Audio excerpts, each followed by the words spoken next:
नमस्कार दोस्तों, स्वागत है आप सभी का आपके अपने YouTube चैनल ऑब्जेक्टिव सेंटर पर। इस वीडियो में हम लोग रसायन विज्ञान यानी कि केमिस्ट्री पर ऑब्जेक्टिव क्वेश्चन देखेंगे, जो कि 50 से ज़्यादा क्वेश्चन रहेंगे। तो ये सब क्वेश्चन आपके एग्जाम की दृष्टि से बहुत ही महत्वपूर्ण हैं। तो चलिए स्टार्ट करते हैं। पहला क्वेश्चन है कि पदार्थ की जो चौथी अवस्था होती है वह कौन सी होती है। तो देखिए, जो पदार्थ की चौथी अवस्था होती है वह प्लाज्मा अवस्था होती है। तो यहाँ पर इसका सी आंसर करेक्ट हो जाएगा। पदार्थ की चौथी अवस्था प्लाज्मा अवस्था होती है। बाकी आपको और भी पता होगा, जैसे कि आपका रहता है ठोस, द्रव, गैस, और इसके बाद प्लाज्मा, फिर इसके बाद आता है आपका बोस आइंस्टीन कंडेंसेट आता है। तो ये 5 अवस्थाएं होती हैं। इनमें से जो प्रथम 3 अवस्थाएं होती हैं, जैसे कि ठोस, द्रव और गैस, यह सामान्य रूप से अवस्थाओं में पाई जाती हैं, जबकि जो आपका प्लाज्मा होता है और इसके बाद बोस आइंस्टीन कंडेंसेट होता है, यह किसी विशेष परिस्थिति में होता है।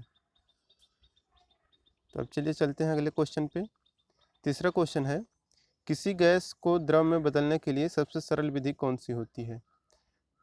कम तापमान और उच्च दाब, उच्च तापमान और कम दाब, कम तापमान और कम दाब, उच्च तापमान और उच्च दाब। तो देखिए, किसी गैस को द्रव में बदलने के लिए जो सबसे सरल विधि होती है वो रहता है हाई प्रेशर लो टेम्परेचर। तो हाई प्रेशर और लो टेम्परेचर यहाँ पर करेक्ट हो जाएगा, यानी कि कम तापमान और उच्च दाब। तो यहाँ पर इसका आंसर करेक्ट हो जाएगा। अब यहाँ पर चौथा नंबर का क्वेश्चन, वह चुनिए जो मिश्रण नहीं है, वायु, गैसोलीन, एलपीजी, आसुत जल। तो देखिए, कह रहा है कि जो मिश्रण नहीं है, तो वायु तो आपको पता ही होगा, इसमें ऑक्सीजन, नाइट्रोजन और कार्बन डाइऑक्साइड ये सब मिले होते हैं। तो ये हमारा वायु तो मिश्रण है नहीं, सॉरी, वायु मिश्रण हो गया हमारा। तो मिश्रण हो गया गैसोलीन, गैसोलीन भी हमारा मिश्रण है। एलपीजी भी एल्केनों का मिश्रण है, आपको भी पता है। जो कि आसुत जल है, आसुत जल ये क्या है, आपका यौगिक है। तो आसुत जल यहाँ पर करेक्ट हो जाएगा, यौगिक है क्योंकि, और यह मिश्रण नहीं है। बाकी जो ऊपर 3 दिए गए हैं वो आपके मिश्रण है। पांचवा क्वेश्चन है, सही कथन का चयन कीजिए। मिश्रण समांगी होते हैं। एक मिश्रण में घटक नियत अनुपात में उपस्थित होते हैं। किसी मिश्रण के घटकों को पृथक नहीं किया जा सकता है। एक मिश्रण के गुणधर्म उसके घटकों के समान हो जाते हैं। तो देखिए, जो यहाँ पर सही कथन है वो है कि एक मिश्रण के गुणधर्म उसके घटकों के समान हो जाते हैं। तो यहाँ पर इसका डी आंसर करेक्ट हो जाएगा। छठा क्वेश्चन है, बादल किसका कोलाइडी परिक्षेपण है। तो देखिए, जो बादल होता है ये परिक्षेपण होता है वायु के परिक्षेपण माध्यम में जल बिंदु। तो यहाँ पर इसका डी आंसर करेक्ट हो जाएगा कि बादल जो कोलाइडी परिक्षेपण होता है यह वायु के परिक्षेपण माध्यम में जल बिंदु होता है।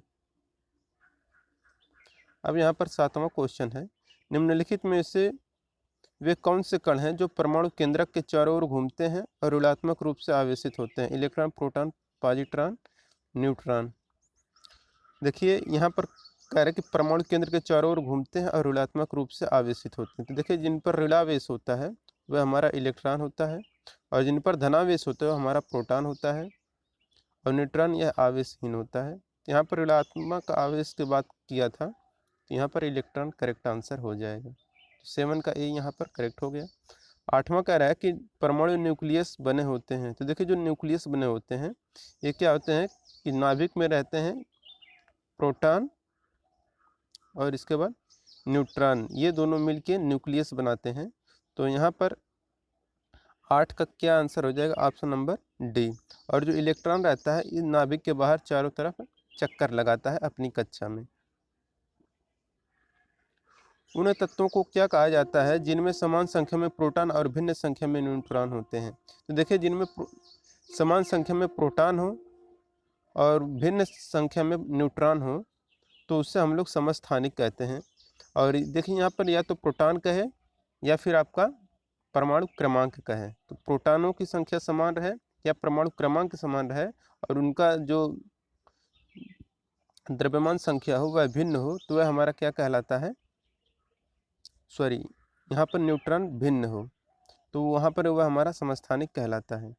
यानी कि प्रोटॉन समान हो और न्यूट्रॉन भिन्न भिन्न हो तो यह हमारा समस्थानिक कहलाता है। आपको प्रोटॉन के जगह पर कहीं कहीं परमाणु क्रमांक भी दे देगा ऑप्शन में, तो वो भी आपका सही होगा समस्थानिक। 10 नंबर का क्वेश्चन है, परमाणु ऊर्जा के उत्पादन में प्रयोग किया जाने वाला आइसोटोप निम्न में से कौन सा है?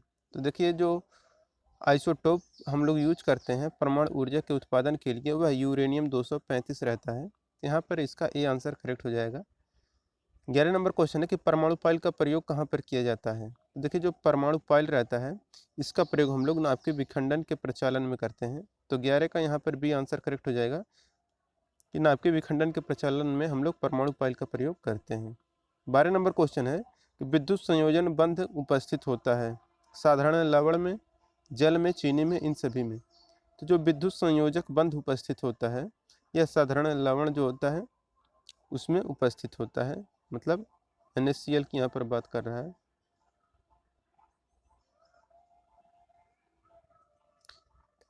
13 नंबर क्वेश्चन है यहाँ पर, सोडियम को आमतौर पर निम्न में से किस पदार्थ के नीचे रखा जाता है? एल्कोहल, जल, अमोनिया, केरोसिन यानी कि मिट्टी का तेल। तो देखिए जो सोडियम को हम लोग रखते हैं या मिट्टी के तेल में रखते हैं ताकि यह क्रिया किसी से ना करे सोडियम, इसलिए सोडियम को अक्रियाशील बनाने के लिए हम लोग मिट्टी के तेल में रखते हैं।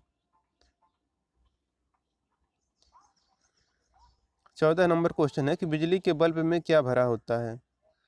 Nitrogen, carbon dioxide, argon, oxygen. तो आपको भी पता होगा जो बिजली का बल्ब रहता है उसमें हम लोग जीरो ग्रुप के एलिमेंट को भरते हैं, यानी कि उसमें आर्गन भरा जाता है। यहाँ पर इसका सी आंसर करेक्ट हो जाएगा आर्गन, क्योंकि ये अक्रिय गैस से होती हैं। 15 नंबर क्वेश्चन है, लोहा किससे निकाला जाता है? हिंगुल, हेमेटाइट, बॉक्साइट, डोलोमाइट। तो देखिए जो हम लोग लोहा निकालते हैं वह हेमेटाइट अयस्क से निकालते हैं, तो यहाँ पर इसका बी आंसर करेक्ट हो जाएगा। बॉक्साइट से हम लोग एल्युमिनियम निकालते हैं। अधातुओं में निम्न में से कौन सा गुणधर्म समानतः पाया जाता है? तो देखिए जो भी अधातु होते हैं उनमें भंगुरता का गुण ज़्यादा पाया जाता है, तो यहाँ पर इसका ये आंसर करेक्ट हो जाएगा। तन्यता आपका धातुओं में पाया जाता है, तो 16 का यहाँ पर ये आंसर करेक्ट हो जाएगा। अमलगम मिश्र धातु जिसमें आधार धातु क्या होता है? देखिए जो अमलगम रहता है उसमें पारा का होना बहुत ज़रूरी होता है, तभी वह अमलगम बना पाता है, तो यहाँ पर इसका बी आंसर करेक्ट हो जाएगा पारा। और यहाँ पर 18 नंबर क्वेश्चन कह रहा है कि इसको मिलान करना है, करिए कैसे करना है? तो देखिए जो कांसा होता है यह कापर और टिन से मिलकर बना होता है, कांसा कापर टिन से, पीतल तांबा और जिंक से, जर्मन सिल्वर तांबा जिंक और निकल से, और जो मुद्रण धातु होता है यह सीसा एंटीमनी और टिन से मिलकर बना होता है, यानी कि 4321, यानी कि ऑप्शन नंबर डी यहाँ पर करेक्ट हो जाएगा 4321। अब देखिए यहाँ पर 19 नंबर क्वेश्चन है, फोटोग्राफी में सामान्यतः प्रयोग किए जाने वाला हाइपो का रासायनिक नाम क्या है? तो फोटोग्राफी में जो सामान्यतः प्रयोग किया जाने वाला हाइपो रहता है उसका रासायनिक नाम होता है silver iodide, AgI, silver iodide. इसके बाद है 20 नंबर का क्वेश्चन, जंग से बचाने के लिए लोहे से बने पानी के पाइपों पर जस्ते की परत चढ़ाने को हम लोग क्या कहते हैं? तो देखिए अगर जंग से बचाना है लोहे को, तो अगर उसके ऊपर हम लोग जस्ता चढ़ाते हैं तो उससे प्रोसेस को हम लोग कहते हैं यस्दीकरण। यस्दीकरण जान का जो इंग्लिश होता है वो होता है गैल्वेनाइजेशन। तो गैल्वेनाइजेशन मतलब होता है यस्दीकरण, इसी को हम लोग बोलते हैं कि जंग से बचाने के लिए हम लोग लोहे के पाइपों पर जो जस्ता लगाते हैं उसी को हम लोग यस्दीकरण कहते हैं, यानी कि गैल्वेनाइजीकरण। यहाँ पर ये मत कहिए कि जस्ते की परत चढ़ाना कहते हैं, यहाँ पर ये ऑप्शन कभी नहीं सही होगा, यहाँ पर यस्दीकरण होगा, क्योंकि यहाँ पर प्रोसेस बोला है तो प्रोसेस यहाँ पर यस्दीकरण कहलाता है। 21 नंबर क्वेश्चन है, ग्रेफाइट की अपेक्षा हीरा अधिक कठोर होता है, इसका कारण क्या है? तो ग्रेफाइट की अपेक्षा हीरा अधिक कठोर होता है, इसका मेन रीजन ये होता है कि जो हीरा रहता है उसमें चतुष्फलकी संरचना पाई जाती है, जबकि ग्रेफाइट में नहीं पाया जाता है। और आपको पता होगा कि जो ग्रेफाइट होता है और हीरा होता है यह दोनों कार्बन के ही अपर रूप हैं, लेकिन इनमें जो हीरा होता है यह अधिक कठोर होता है। क्यों? तो क्योंकि उसमें चतुष्फलकी संरचना पाई जाती है हीरे में, जबकि ग्रेफाइट में चतुष्फलकी संरचना नहीं पाई जाती है।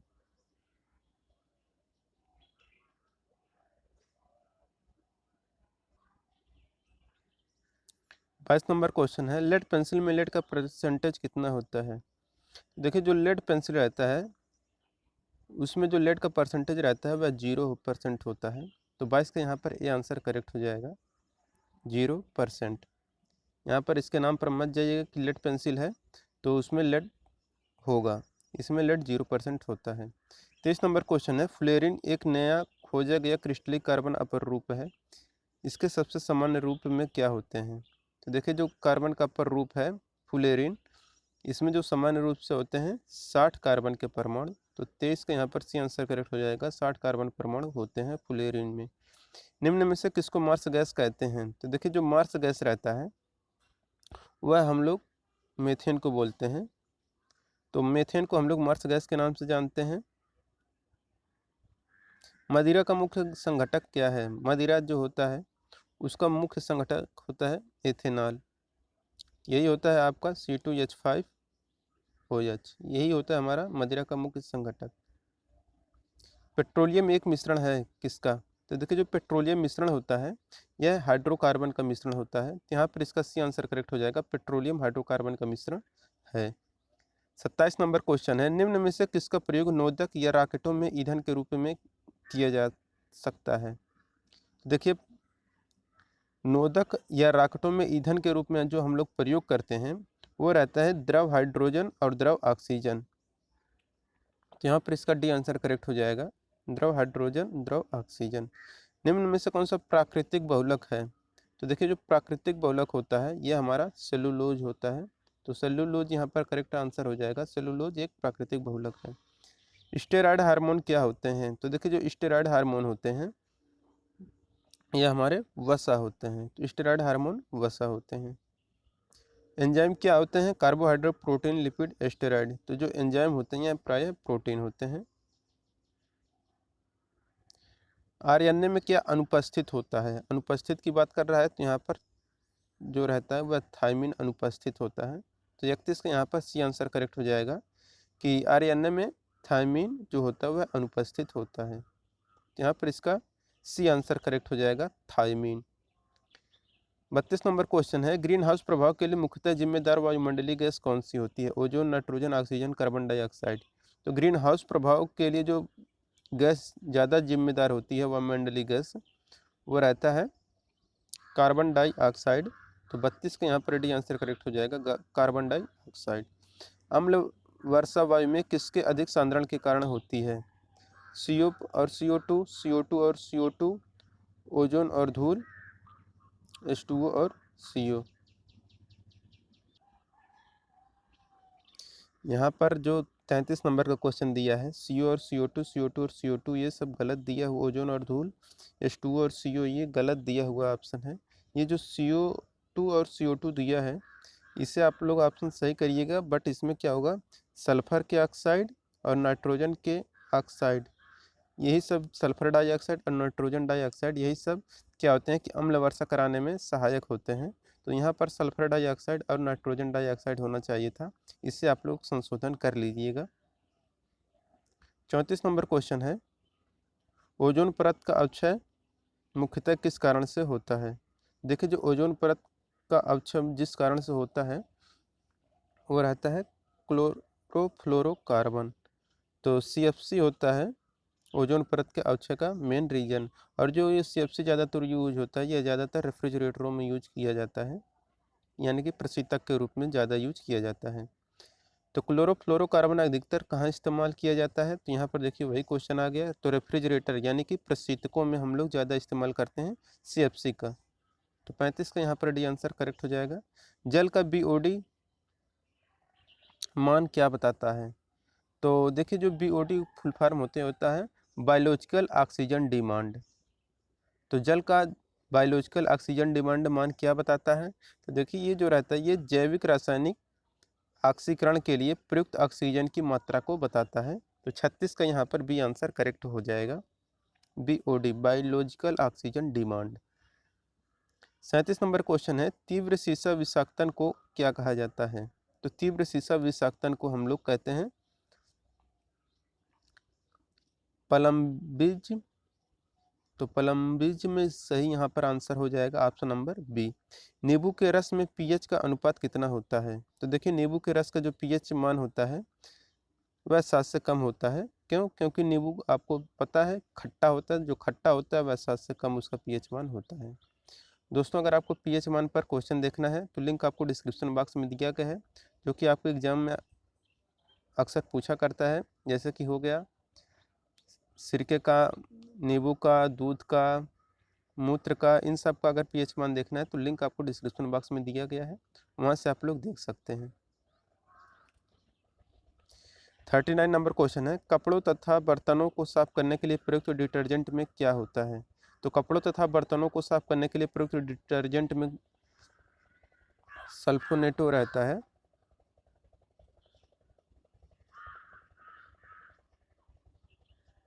तो सल्फोनेटो यहाँ पर करेक्ट आंसर हो जाएगा। 40 नंबर क्वेश्चन है, निम्नलिखित में से कौन एक कृत्रिम मधुरक नहीं है? तो सैकरीन, एस्पार्टम, एलिटम, सोडियम बेंजोएट। तो जो कृत्रिम मधुरक नहीं होता वह सोडियम बेंजोएट रहता है। यहाँ पर इसका डी आंसर करेक्ट हो जाएगा, सोडियम बेंजोएट। 41 नंबर क्वेश्चन है, कांच प्रबलित प्लास्टिक बनाने के लिए किस प्रकार के कांच का प्रयोग किया जाता है?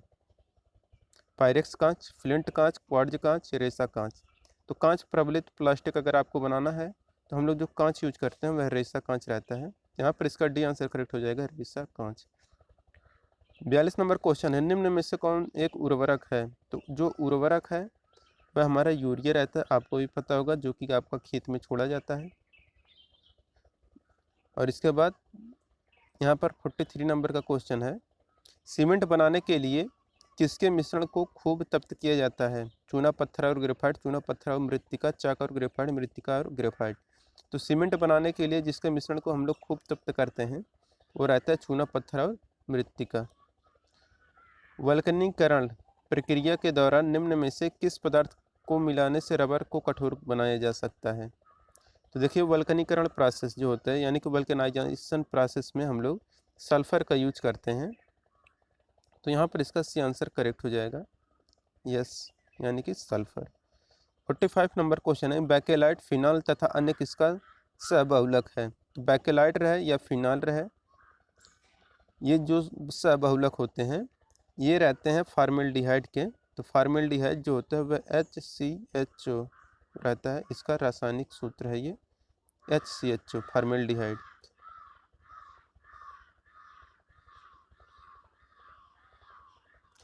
छियालीस नंबर क्वेश्चन है, निम्न में से कौन एक ठोस साल का एक उदाहरण है? मैग्नीशिया सिल्क, फार्म, रंगीन पत्थर, रबर। तो एक ठोस साल का जो उदाहरण होता है वह रंगीन या रत्न पत्थर होता है। 47 नंबर क्वेश्चन है, निम्नलिखित में से कौन सी धातु अपने चिन्ह से दर्शाया गया सामान्यतः बल्ब का तंतु या फिलामेंट बनाने में उपयोग होता है? तो बल्ब का तंतु या फिलामेंट जो बना रहता है वह टंगस्टन का बना होता है। तो यहाँ पर इसका डी आंसर करेक्ट हो जाएगा, क्योंकि इसका गलनांक उच्च होता है। 48 नंबर क्वेश्चन है, बिजली से धातु चढ़ाने की क्रिया या गैल्वेनीकरण में निम्न में से किस धातु का उपयोग किया जाता है? तो अभी हमने आपको ऊपर ही बताया है। तो बिजली से धातु चढ़ाने की जो प्रक्रिया होती है वह हमारा गैल्वेनाइजेशन कहलाता है, और इसमें जिस धातु का हम लोग परत चढ़ाते हैं वो हमारा जस्ता यानी कि जिंक होता है।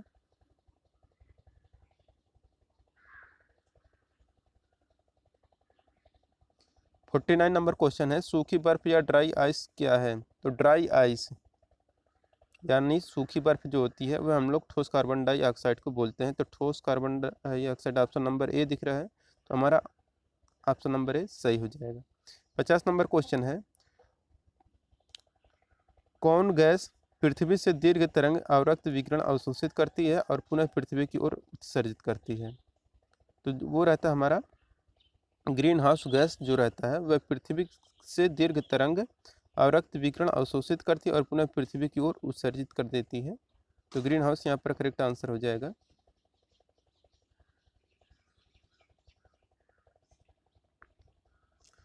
तो 50 का यहाँ पर हमारा ग्रीन हाउस सही हो गया। ग्रीन हाउस गैस पृथ्वी से दीर्घ तरंग विकिरण को अवशोषित करती हैं और पुनः पृथ्वी की ओर उत्सर्जित करती हैं। 51 नंबर क्वेश्चन है, निम्न में से कौन सा एक धूम्र कोहरे का घटक नहीं है? तो धूम्र कोहरे का जो घटक नहीं होता है वो रहता है क्लोरीन डाइऑक्साइड। यहाँ पर इसका डी आंसर करेक्ट हो जाएगा। 52 नंबर क्वेश्चन है, निम्नलिखित में से किसका ऑक्साइड लाल लिटमस को नीला कर देता है? तो जिसका ऑक्साइड लाल लिटमस को नीला कर देता है वह हमारा मैग्नीशियम रहता है। तो मैग्नीशियम का ऑक्साइड लाल लिटमस को नीला कर देता है।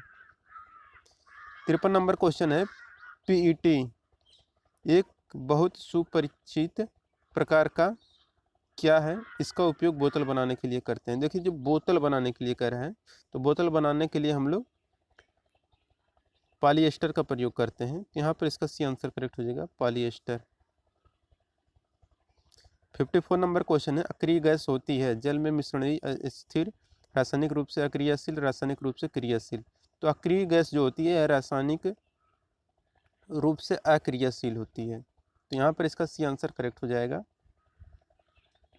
55 नंबर क्वेश्चन है, क्वार्ट्ज का रासायनिक नाम क्या है? Calcium oxide, calcium phosphate, sodium phosphate, sodium silicate. तो जो क्वार्ट्ज का रासायनिक नाम होता है वह सोडियम सिलिकेट होता है। यहाँ पर इसका डी आंसर करेक्ट हो जाएगा, सोडियम सिलिकेट।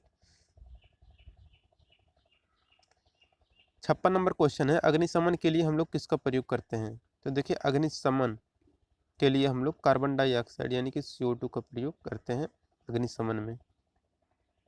तो चलते हैं। 57 नंबर क्वेश्चन है, निम्नलिखित में से कौन से ईंधन से सबसे कम पर्यावरण प्रदूषण होता है? देखिए, जो पर्यावरण प्रदूषण सबसे कम होता है वह हाइड्रोजन से होता है। तो यहाँ पर इसका सी आंसर करेक्ट हो जाएगा कि हाइड्रोजन ईंधन से सबसे कम पर्यावरण प्रदूषण होता है। 58 नंबर क्वेश्चन है, निम्नलिखित में से कौन सा सामान्यतः वायु प्रदूषक नहीं है? Hydrocarbon, sulphur dioxide, carbon dioxide, nitrous oxide. तो जो वायु प्रदूषक नहीं रहता है वह रहता है कार्बन डाइऑक्साइड, वायु प्रदूषक नहीं है। बाकी हाइड्रोकार्बन, सल्फर डाइऑक्साइड और नाइट्रस ऑक्साइड यह वायु प्रदूषक हैं। 59 नंबर क्वेश्चन है, भारत में आर्सेनिक समस्या मुख्य रूप से किस कारण से है? तो भारत में जो आर्सेनिक समस्या मुख्य रूप से रहती है वह प्रभावित क्षेत्रों में भूपृष्ठीय जल का अत्यधिक दोहन के कारण होता है। यहाँ पर इसका डी आंसर करेक्ट हो जाएगा। 60 नंबर क्वेश्चन है, सिरके का रासायनिक नाम क्या होता है? तो देखिए, जो सिरके का रासायनिक नाम होता है वो रहता है एसिटिक अम्ल। तो यहाँ पर इसका बी आंसर करेक्ट हो जाएगा, एसिटिक अम्ल। तो दोस्तों, यहाँ पर हमारा 60 क्वेश्चन खत्म होता है। अगर ये वीडियो आपको अच्छा लगा हो तो वीडियो को जरूर लाइक करें और अपने दोस्तों के साथ शेयर करें। मिलेंगे नेक्स्ट वीडियो में। Thank you.